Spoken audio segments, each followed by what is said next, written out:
Charlotte Flair is on trial today. Not Ashley Flair, the character of Charlotte Flair. And I need to make that very clear because there are probably some people who are listening who conflate the two. The state would have you inextricably separate performer and character.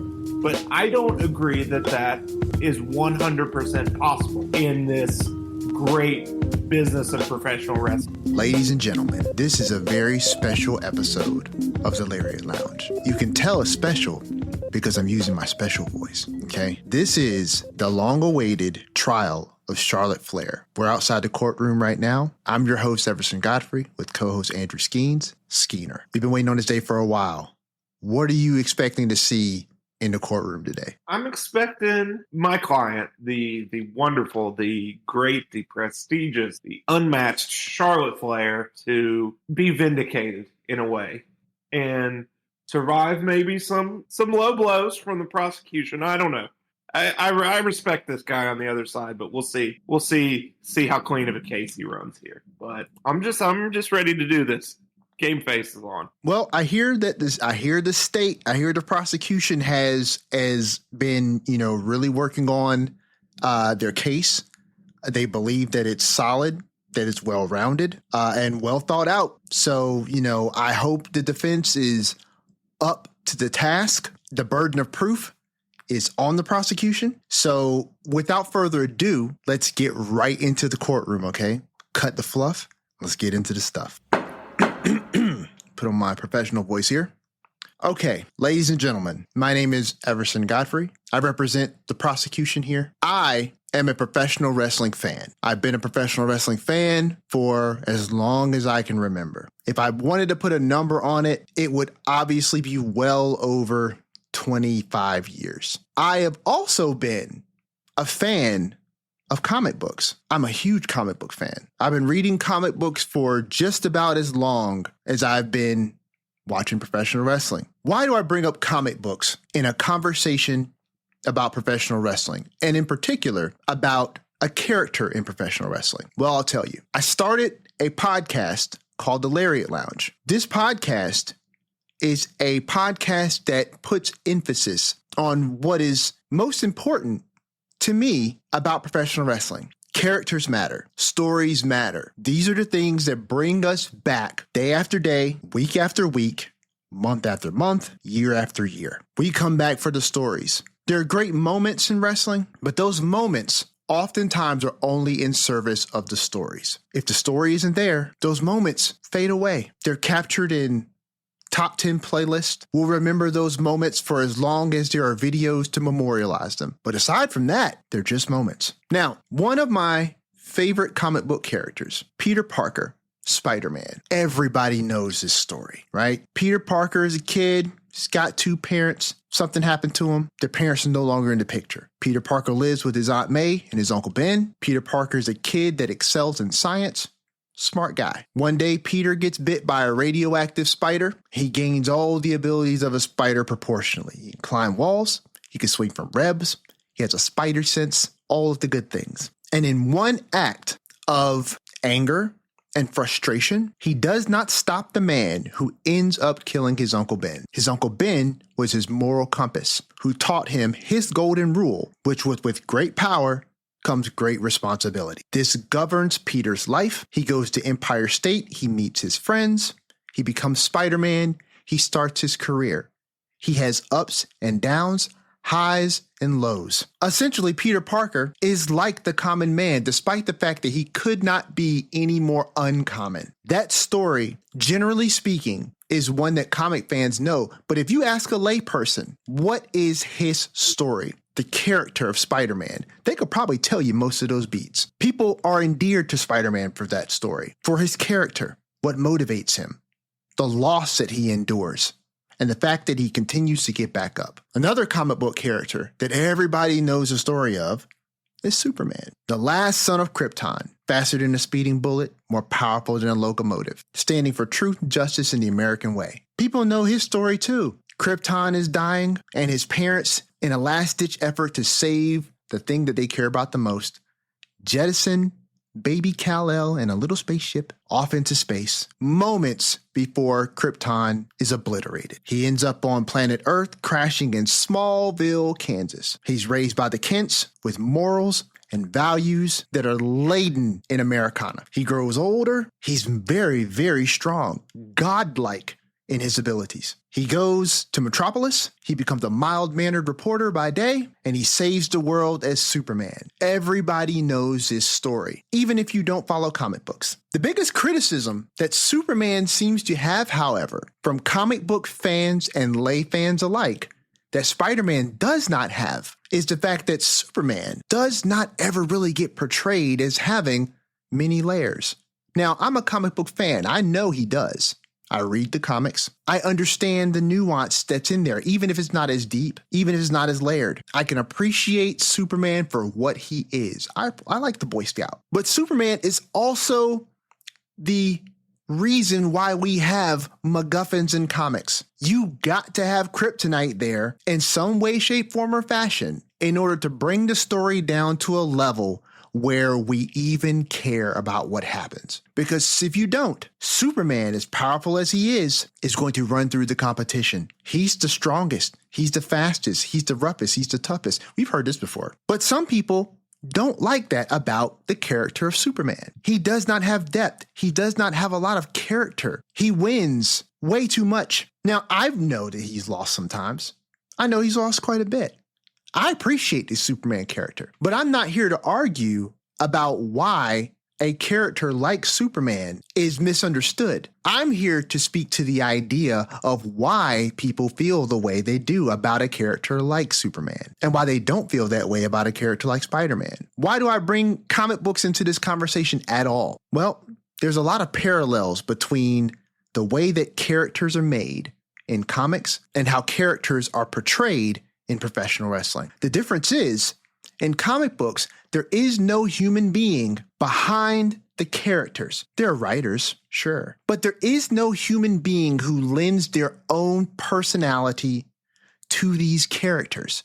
They're all character, and those characters are fleshed out by all story. The worst thing a writer could do, a cardinal sin, is to write Spider-Man or Superman in a way that does not accurately portray their character. The worst thing you could do in a live action adaptation of those characters is cast an actor to portray these characters that does not or cannot embody those characteristics, because those characters are all story. They're all character. That's the only thing that matters. And it's the only thing that should matter. Charlotte Flair is on trial today. Not Ashley Flair, the character of Charlotte Flair.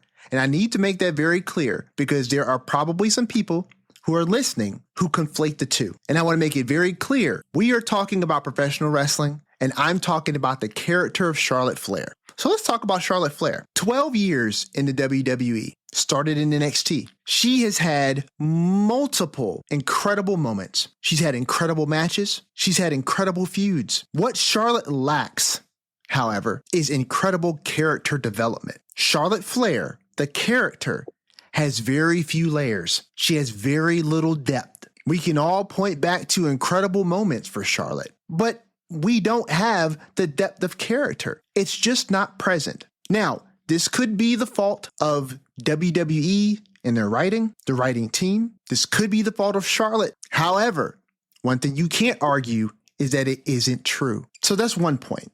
Character development lacking. Charlotte Flair, the character, lacks stories, okay? She has had incredible matches, incredible feuds, but the story development has never really been there for her. That could be the fault of WWE. That could be the fault of Charlotte, but it's still true. Despite how we feel about it, it's still true. So that's the second point, lack of memorable stories. My third and final point, Charlotte Flair, as a performer, is gifted and is talented, but that does not mean that you are owed. That does not mean that you are owed anything.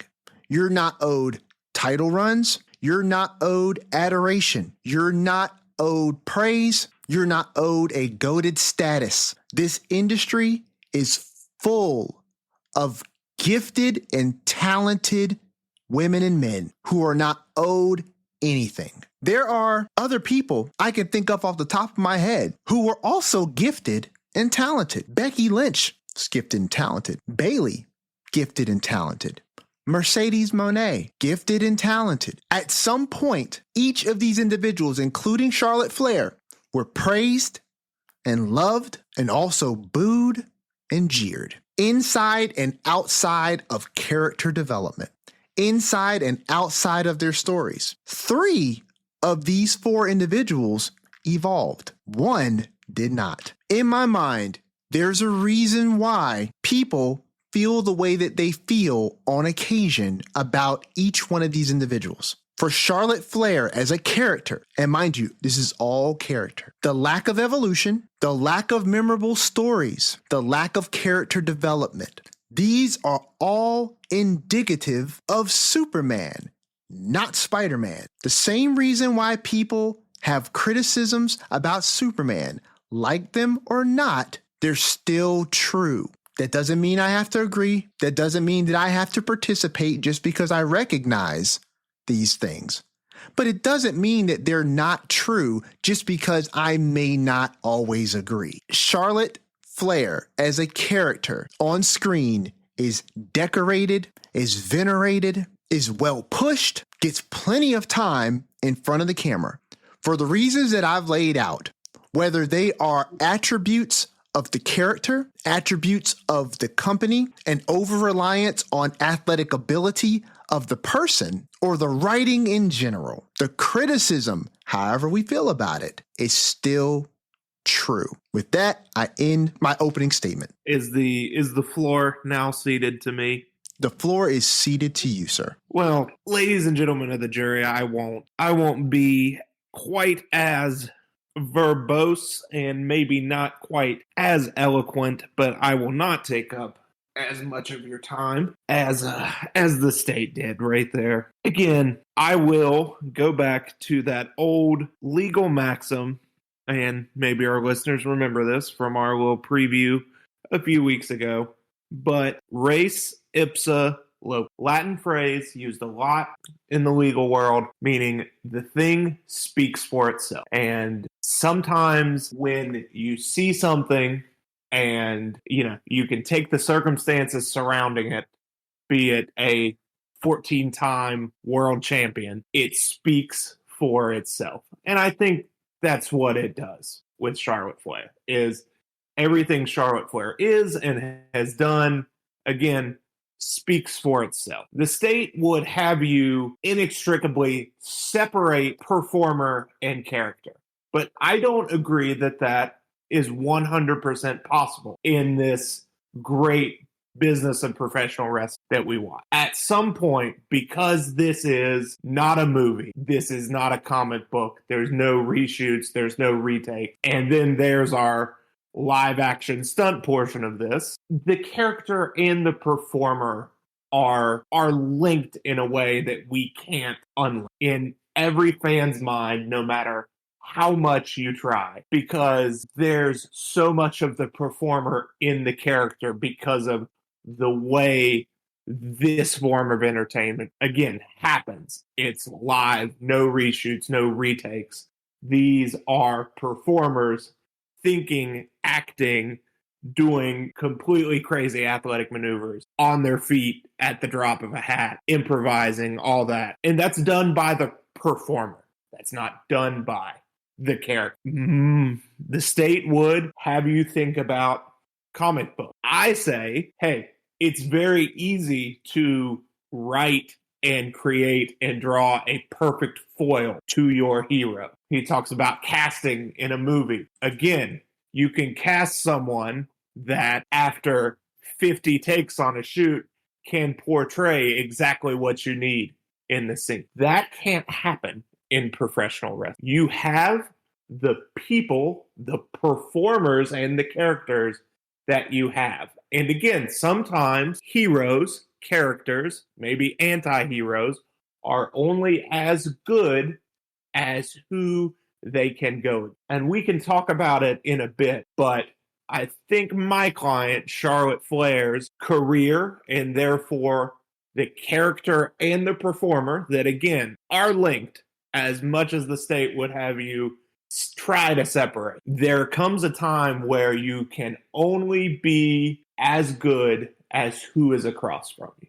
It takes two to tango in the wrestling business, and sometimes more than two. And my client was the best at a time when no one was quite yet on her level. And maybe they have caught up now. Maybe they haven't. That's a discussion we can have. But again, it's not a comic book. It's not a movie. We can't write and cast the perfect foil. We can't do 50 retakes. But again, even if she's not owed anything, and she's not, my client is a 14-time world champion. And that doesn't happen without being good.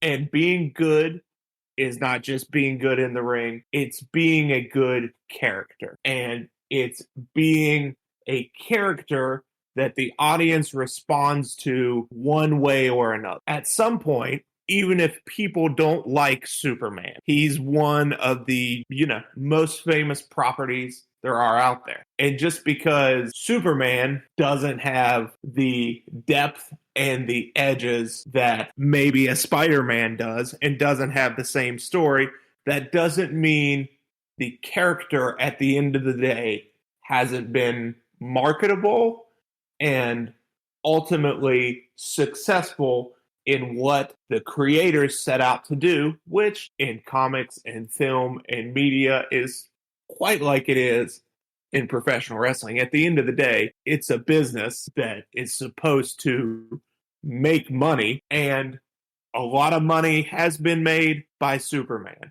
So I don't hate my opponent drawing that comparison. So I'm still not quite sure what the charges against my client are, but I can tell you, because everything she has done speaks for itself, that she is not guilty of whatever probably wholly fraudulent charges, knowing the character of my opponent, honestly. I'm going to rest my case. I don't need more. Okay. Jury, listen, this is open floor now. I don't know if you guys know, but this is kangaroo court. Okay. The opening statements happen, and then the floor is just open. There's probably going to be no objections because I don't even see the judge. So, let's just go in here. Okay. First and foremost, sir. So few things, right? I believe that the charges that the state have levied, one, are not my own. They are simply charges that are true.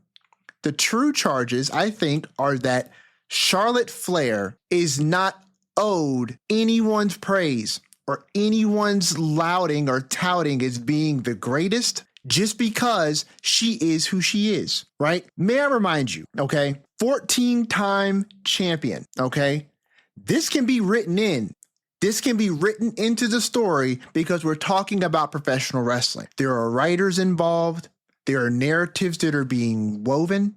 It's part of the reason why I always make sure I draw inference, right, to the idea that this could be machinations of the character. This could be the machinations of WWE writing, the narratives that they want to put forth, right? These things could be the case, but the truth of the matter still stands. In each one of these situations, the truth of the matter still stands, right? So, yeah, we have writers. This is kayfabe. We sign a contract as professional wrestling fans to understand all things and accept that what we're watching on television is the product that we are consuming. We understand that there are actual characters who portray, the actual people who portray these characters, right? But we also accept within our contract, our kayfabe, I don't want to say kayfabe contracts, then it sounds like the contract's not real, but the contract of kayfabe, right? Within the contract of kayfabe, we accept the fact that on screen, we're not watching Ashley Flair perform.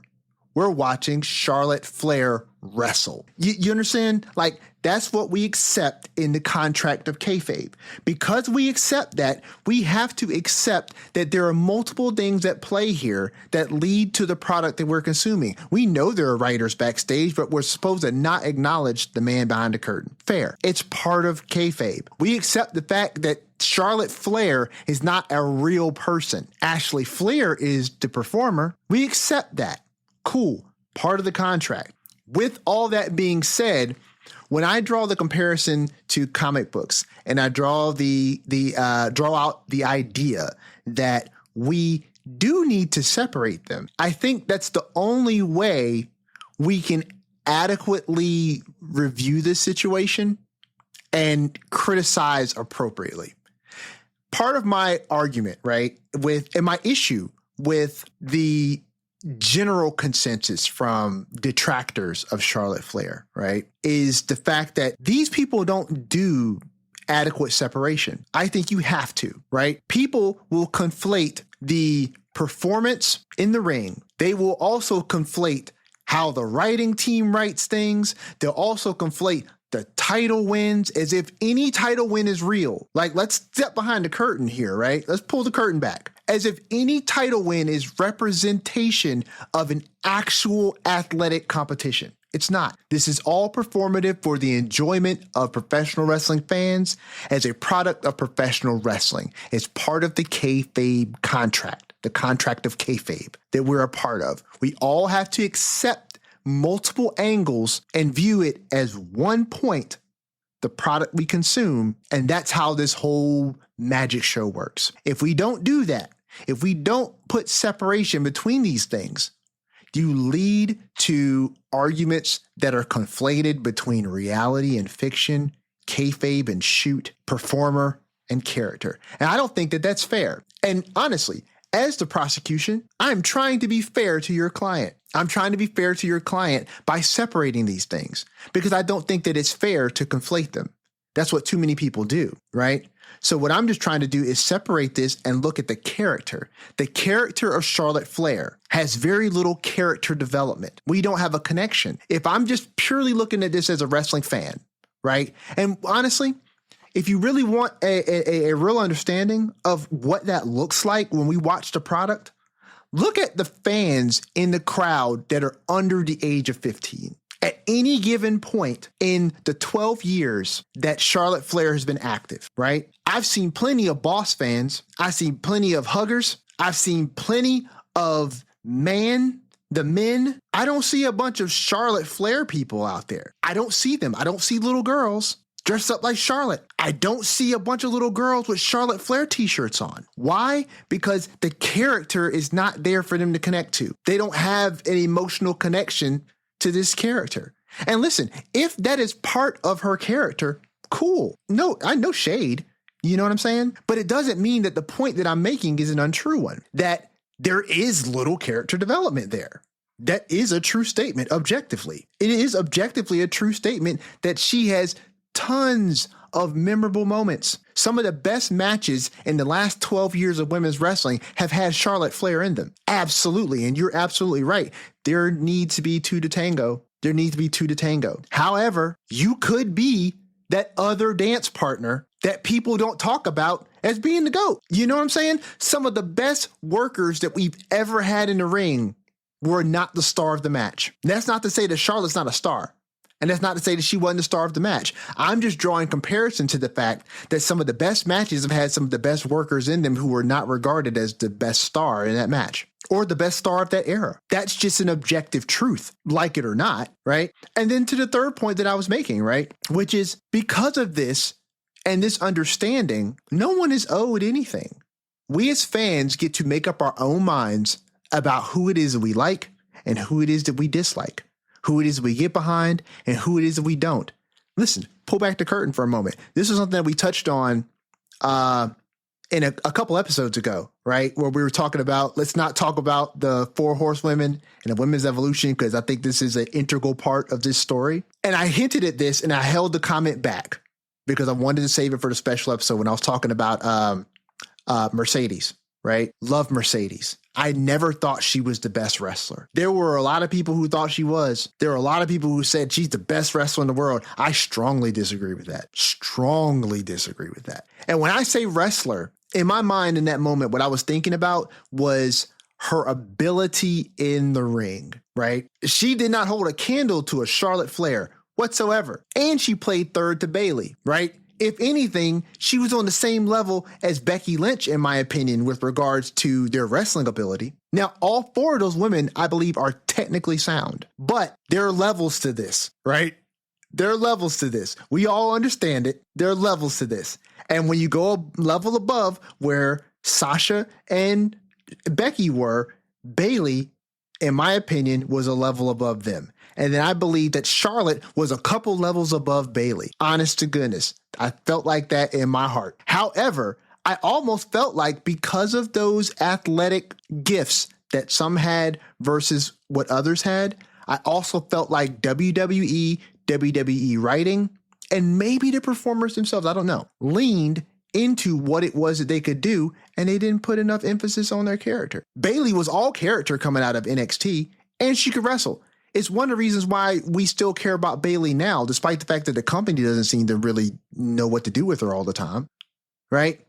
And of those four, the two that I was talking about that I think of the athletically talented are on the other end of the spectrum. I don't want to say the lower end, but because I'm not trying to discredit anyone. But the other two, Sasha and Becky, they've got the most character. You know what I'm saying? They've got the most character. And if you look at who is on top right now, despite what company they're in, it's the people with the character, because the characters matter and the stories matter. Those characters will always overshadow athletic talent and gifted in the ring, regardless of who you are, man or woman, AEW or WWE. The character work will always surpass that. But you still got to be able to go in the ring. You know what I'm saying? You still have to be able to go in the ring. And I think all four of those women can go. I think they can go to different levels.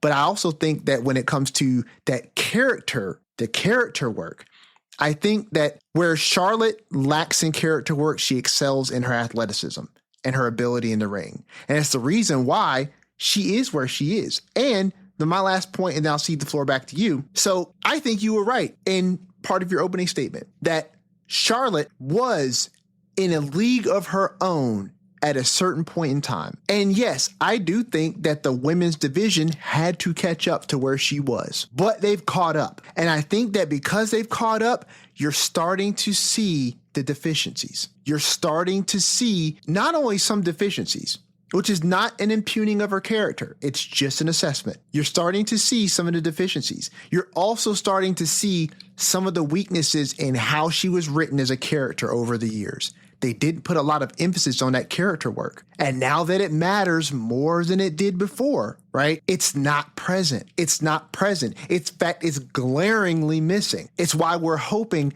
that we get things like Alexa and Charlotte coming together to bring out some angles in Charlotte, because she needs it. Because she needs it. We're not having that conversation about Becky Lynch. We're not having that conversation about Mercedes Moné. And honestly, despite the fact that she's not really here right now, we're not having that conversation about Bayley either. Why is it only Charlotte? I think it's because Charlotte has been able to be the most athletically gifted. She was to be the strongest, to be the most versatile in the ring for so long that she could just be the queen. She could just be the queen. But now you got the EST. Now you got Tiffy time. Now you got mommy. Now you got, you know what I'm saying?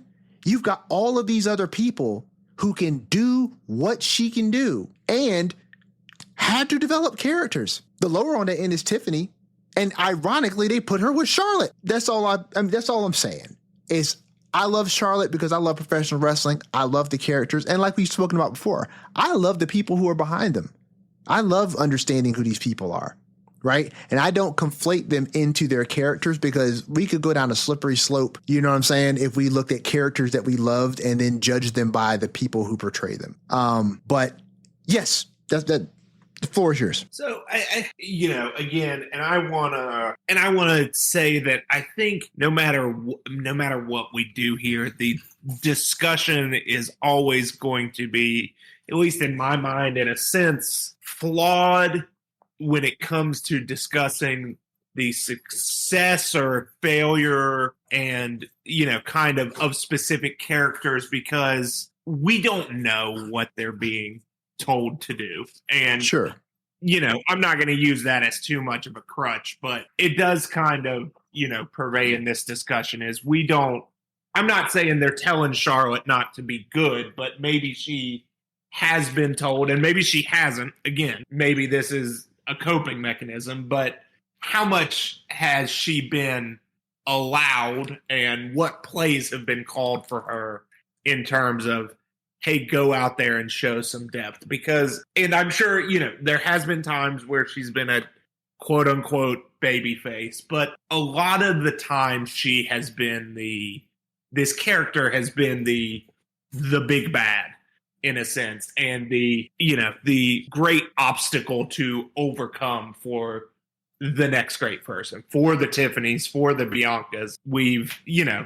She's been that gold standard that someone has to beat and get over. And again, there's only so much that the character can do in that situation when you're essentially the heel champion. And we've talked about it before that sometimes characters don't develop the best when they are the champion, because it's hard when someone is the champion unless they're given space and purview to be the slimy, cowardly heel and get out of things. When you're kind of the dominant heel champion, the character doesn't get a lot of room to breathe and room to explore. You're mean to people and you go out there and you beat them up and you win match. And I think a lot of Charlotte's career has been spent in that role. And like you referenced the Alexa stuff, the stuff we're getting now, I think everyone is excited for that too.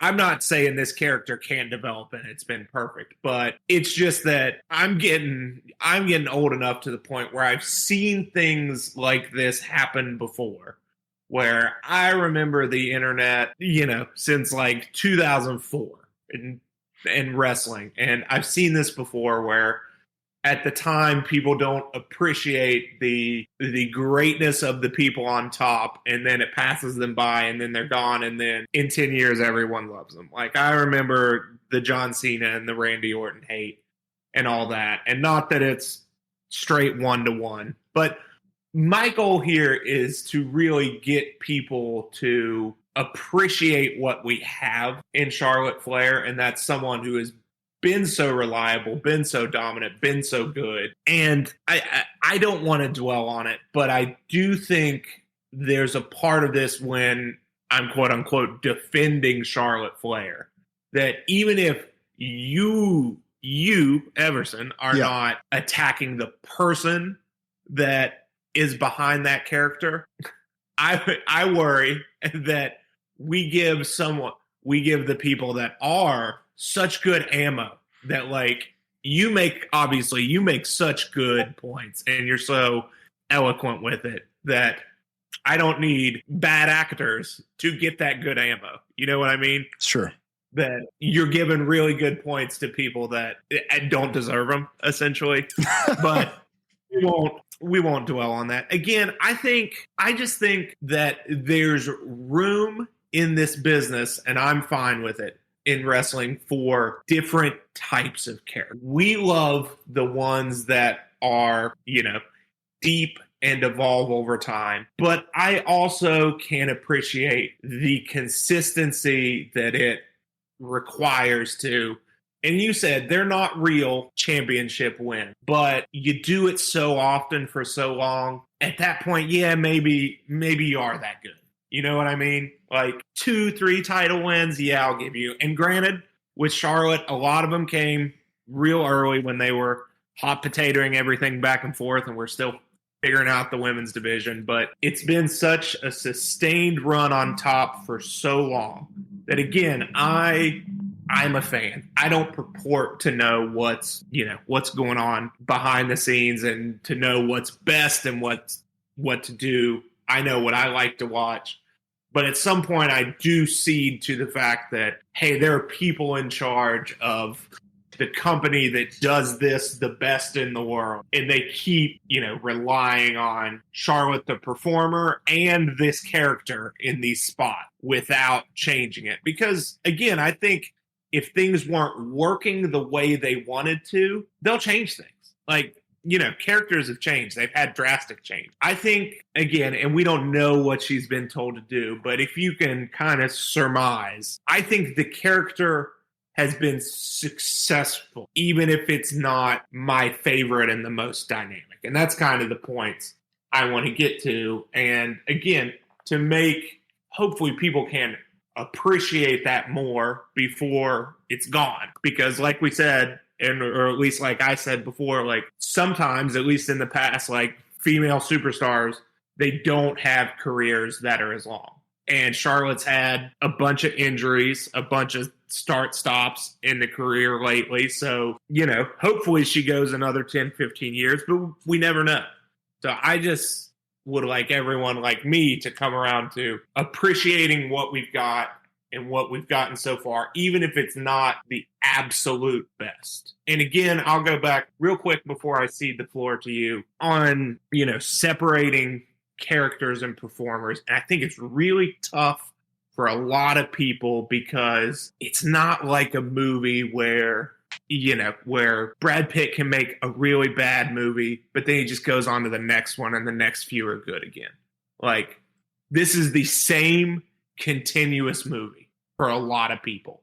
Unless, you do a dramatic Stardust chapter or something like that. It's ongoing. So you're constantly judged, and it's all part of the repertoire. You can't just write off one movie, one comic book arc. You know what I mean? It's so, again, and I'm not saying it's something you do, but I just gotta, I speak to, because I see it a lot and I hear it a lot, not from you, but the linking of the character and the performer, and I get it. So I feel like, on some level, defending the character is defending the performer from some people. And I'll cede it back to you now, and we can get to more character driven stuff. But I wanted to get that on record. Oh, it's all good, man. Listen, I hear you. And there are a couple things that you said that. Okay, so let me start over. I hear you loud and clear. There are a few things that I did want to speak to, right? That for me, as a wrestling fan, I feel like, one, I'm going to go and get this one out of the way. We have to remember the third party in this entire equation, right? Which we've spoken about before with regards to the contract of kayfabe. There's the writing, there's the character, and there's the fans. You cannot dictate how the fans are going to respond. That is both an understood as well as a constant. We understand it as wrestling fans. I believe the company understands it. I believe the performers understand it. But it's also a constant. What do I mean by constant, and how am I differentiating constant from an understood? Well, a constant is, in this sense, it's something that is consistently going to be present despite your own actions. We've seen this happen before, where the company is seeking to push someone and the fans think different. They don't like this person, they like that person, right?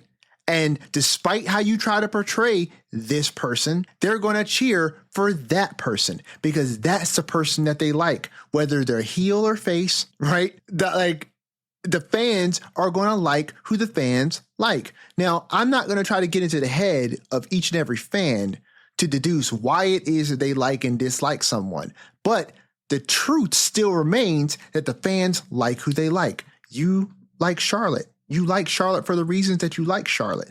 And there should not be anyone out there to try and dictate and determine how you like Charlotte, why you like Charlotte, and when you should like Charlotte, right? As fans, we are part of the curators of this overarching story that at the end of the day, when the history books are closed, we look back and we reflect on, right? I don't think you can create the history of John Cena without the fans saying Cena sucks for so many years. You can't have this epic heel run that he's on currently without that history. And that history would not be there if somehow the fans were being dictated to appreciate John Cena while he's in his heyday, right? Like, that can't happen. And I get where you're coming from. And it's coming from a place of love and a place of appreciation for Charlotte. I totally understand, right? And honestly, as a fan, I get where you're coming from, but the fans got to be the fans. The fans have to be who they are. And this is not me defending bad actors, right? But I will say, though there are some people who are bad actors, I don't believe it is always on us to determine what is good and what is bad. As fans, we get to dictate what we like, what we don't like, why we cheer and why we don't. Listen, I'll tell you something I hate, and I don't use that term a lot. I genuinely do not. In my personal life, outside of this podcast, I genuinely don't use that word a lot. But I hate when fans hijack the show. I hate it. As somebody who is a genuine fan of the storytelling, right? I like watching the segments, and I can force myself to watch these segments and understand what's going on, despite the fact that everyone's like, what? I hate it. I swear I do. But they have a right to do it. They have a right to do it because they're fans, right? And the WWE introduced it. They didn't bring that up on their own. They didn't start doing that. You know what I'm saying? They did at one point, and the WWE embraced it. They put it all over Stone Cold t-shirts, right? So it became a part of WWE lexicon, despite my, you know what I'm saying, my objection. They did it anyway. And so it's a part of what they do. I don't like it, but they got a right to do it. They got a right to what whoever they want to what and not what whoever they want. And it's on the performer to learn how to navigate it because it's part of the world of professional wrestling that they're in. Some wrestlers can do very well. I mentioned in another episode we did like a week or so back. Gunther navigates that on such a low-key level masterfully. I don't know how he does it, but it looks so nonchalant and like not even coordinated or directed, but they start it and then they quickly stop. I don't know if it's just him ignoring it. If his resolve, if his skin is so thick, a pickle fork would bend. Like he just handles it masterfully. And then there are other people who, boy, that frazzles them, dog. That hits them hard. You know what I'm saying? And they can't navigate it. They don't know how to manage it. And it's like, it's fair. They're all human beings, right? But the good ones figure it out. Why? Even though I hate it, I can't stop it. You know what I'm saying? And at the end of the day, how you are received in the history books, in retrospect, is going to have a lot to do with how you navigate the waters of professional wrestling, how you navigate the waters of the main event scene. I think one of the best things that NXT does for their up and coming talent, right, is something that is extremely understated. And that is teaching them how to manage a crowd. You know what I'm saying? Like, that is something that I think, because of what the PC is, what it was developed to specifically do, they are teaching these young women and men who are coming up how to navigate, how to manage the crowd, because they don't particularly get that in NXT. It's a much smaller crowd. The PC is in one location, so you get regulars like house shows used to be. Right. But when you go on the main roster, you go on the road, you town to town, baby. These people are unrestrained and unrestricted. Yet you have more and more NXT talent that come up, and that stuff does not appear to phase them. You know what I'm saying? And so deductive reasoning would have me believe that these people are prepped. They're prepped and they're trained and they're learned, and they know how to handle this because they've been taught by professionals in the business, in the industry, and specifically in WWE, right? On how to move through crowd objection, how to push through, how to do your promo, right? And then once you're taught, it's sink or swim, baby. Like, you got to figure it out, right? And even bringing Charlotte into this, right? Going into WrestleMania, we saw Tiffany Stratton's deficiencies there. Did we not? We saw those deficiencies going into WrestleMania. And who took full advantage of that? Who took full advantage of those deficiencies? Because you've got to figure it out. You've got to sink or swim. Who did that? Charlotte Flair. She took full advantage of it.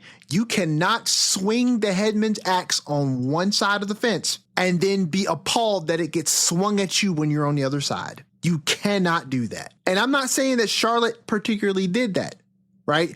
But there are probably people out there who feel that way. They didn't have a single thing to say when Charlotte was swinging that axe on Tiffany, right? But when the axe gets swung the other way, they've got something to say. And my thing is, I feel the same way about Tiffany in that situation the way I felt about Charlotte. Let them cook. Figure it out. You know what I'm saying? Like, you are not owed the crowd being silent, as much as I would like for them to stop saying what. As much as I wish they would shut up, right? You are not owed that. So figure it out, because that is your part of the contract. You're supposed to show up. The fans show up. And that's what it is, you know? And so for me, I'm going to rest my case on this. As the pro wrestling fan that I am, I love Charlotte Flair. I love all that she has contributed. I appreciate her, right? As a fan, I get to do that. I get to appreciate her as I appreciate her, when I want to appreciate her, and if I choose to appreciate her, right? And all these things lead to the history that will be Charlotte Flair. And I wrote this down because I wanted to add this in my closing. So I think it's harder in a movie than it is in professional wrestling, because you have to tell a character's entire story in 2 hours. Sure, you can get multiple takes. This is true. Yes, you do have to do this in front of a live audience in professional wrestling. On the fly. Yes, you do. But if you are blessed with a long career, you have opportunity after opportunity after opportunity after opportunity to build your character, build your story with the fans over and over and over and over again over the course of years. I think there are instances where the performer has the obligation to connect with the fans. There have been many characters who have been written in as the heel of stories, but they connect with the fans in a way that it's undeniable. They're not going to get booed. We just had a special episode with our good friends, Brandon Galvin and Mike Chiari, which one of them, your mom didn't even know who it was.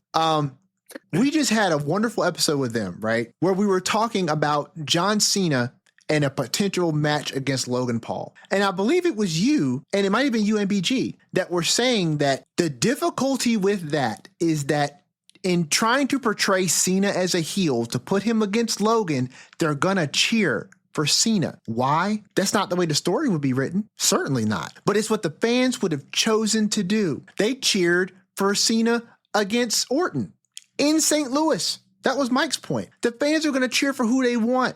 And the second Cena starts turning bad and starts saying all this crazy stuff, people like him. That's how it's always happened. Am I right or am I right?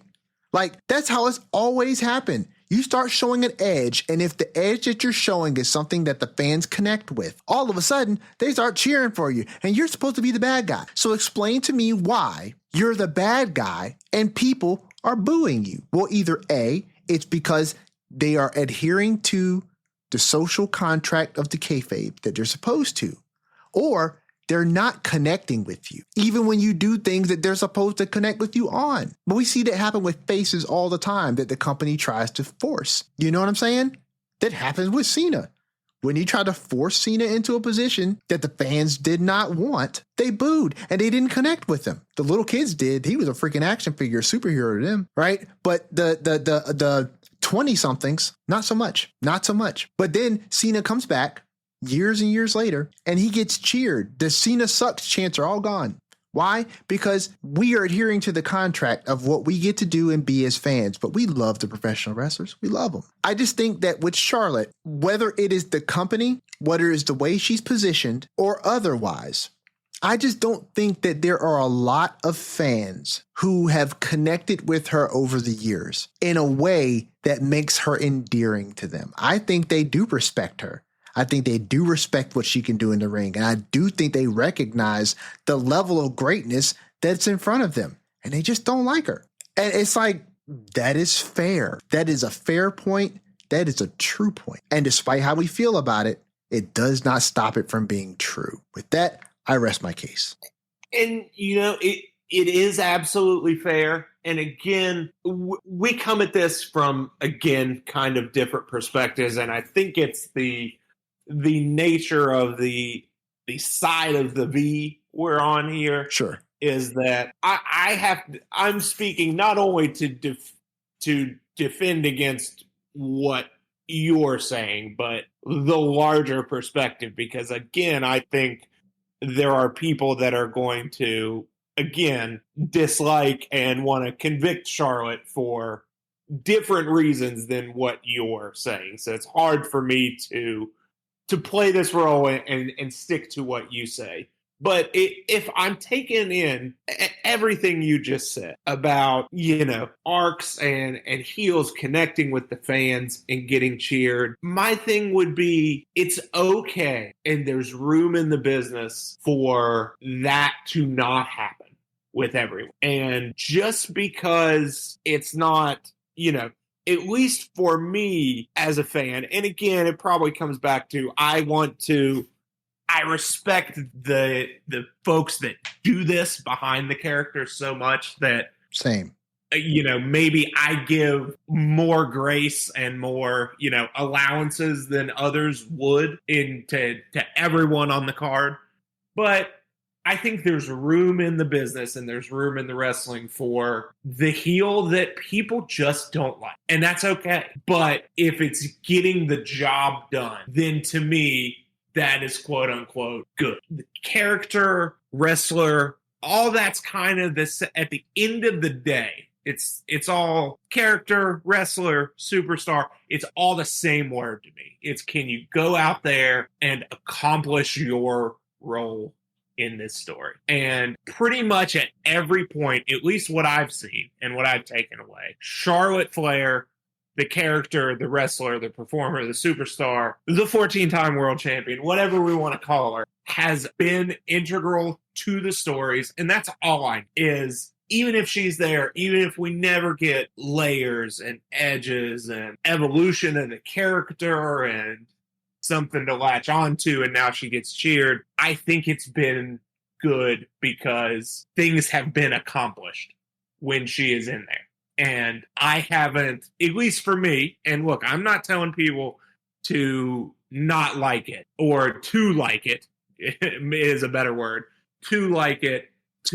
I get that as much as I say I wish people would appreciate it, that not all people are going to, and they don't have to, and that's also fine. But it's been good because it's accomplished what it's needed. Again, the thing speaks for itself. She keeps popping up in these spots. If it wasn't working, she would. And I just think it's worked every time, even if it hasn't been the most interesting dynamic character, even if she's just Superman and she's not Batman and Spider-Man. Superman's still pretty good. Superman is still memorable. Superman still has the place in history, still getting movies made, comics made, maybe eventually good video games made, who knows. But I think there's a place for the character of Charlotte Flair in wrestling, even if it's not the best version we could all fantasy book. I think what we've gotten has been pretty damn good, to the point where whatever these charges are, she's innocent, and I'll leave with that. Well, folks, it is up to you now. This is the special episode that we promised. What? I think it was everything it lived. I think it lived up to everything I was hoping it was going to be. What? See, here's what we're doing now. This is what we're doing now. Okay. All right. So I think that the fans of the Lariat Lounge, as the jury, the esteemed jury, you let us know what you think about Charlotte Flair. This is honestly a conversation about Charlotte Flair. Listen, I speak for myself, but I think if I understand my friend and my co-host here, I think that we both come from this from a place of love, and we deeply respect and appreciate Charlotte Flair. I know I do. I know Skeens does. And my position is all out of fun and all out of jest. I'm certainly not a Charlotte Flair hater. But I know that there are people out there who genuinely don't care for her. And there are people out there who absolutely love her. And honestly, I would love to hear from all of them. I would love to hear what your thoughts and your opinions are. Skeener, can you please let the jury know, the jury of the Lariat Lounge know, where they can interact with us to give us their results, their verdict, and what they thought about today's trial? When this episode goes up, you're going to see a post and a story on Instagram at the Lariat Lounge podcast. Please vote whether to convict or acquit Charlotte Flair. Send us your thoughts. Let me know how wrong you think I am. I promise I won't be mean back to you. Send us your thoughts at the Lariat Lounge at gmail.com. We get some good comments. We'll read them out in the next episode and kind of respond to them. But again, looking forward to some participation because I know this is a topic a lot of people have strong thoughts on, and absolutely, we're willing to hear them from you. So please participate because we had a blast doing this, and we want to have that same type of fun discussing it with you all. Agreed. And let us know if there's another topic that you would love for us to go to the Lariat Lounge court and talk about. Because, listen, Skeener and I don't have to necessarily be on opposite sides of something to debate something. Listen, this man that I co-host with has a very professional history with this, and I just play one on TV. So, I can do this all day. I'm Captain America with this. So let us know if you've got some other topics that you want us to discuss in this way. We will always be on every week to talk about Raw and SmackDown and the PLEs. Shoot, we got Money in the Bank this evening. And I don't think I'm watching Worlds Collide, but I will be watching Money in the Bank. But let us know if there's another topic that you want us to bring to the court. And, we will debate it amongst ourselves and we'll figure out what it is we want to do. And maybe we'll give you guys another episode. I've been really, really thinking, and I think I'm going to wait until maybe we hit a particular milestone. But I've been considering something, Skeens. I'll tell you off air, but I think it'd be cool. I think it'd be something that, maybe some of the fans would like. We have a few. So for the few of you that listen, in the countries that you listen from and the states that you listen from, we're approaching 100 downloads. Big thumbs up. Thank you to everyone for that. But I'm thinking about something for a milestone. It could be cool. It could be the avenue for some special content, but we'll get to that later. Until then, I'm your host, Everson Godfrey, my co-host, Andrew Skeens. This has been the Lariat Lounge Special Edition, and court is adjourned.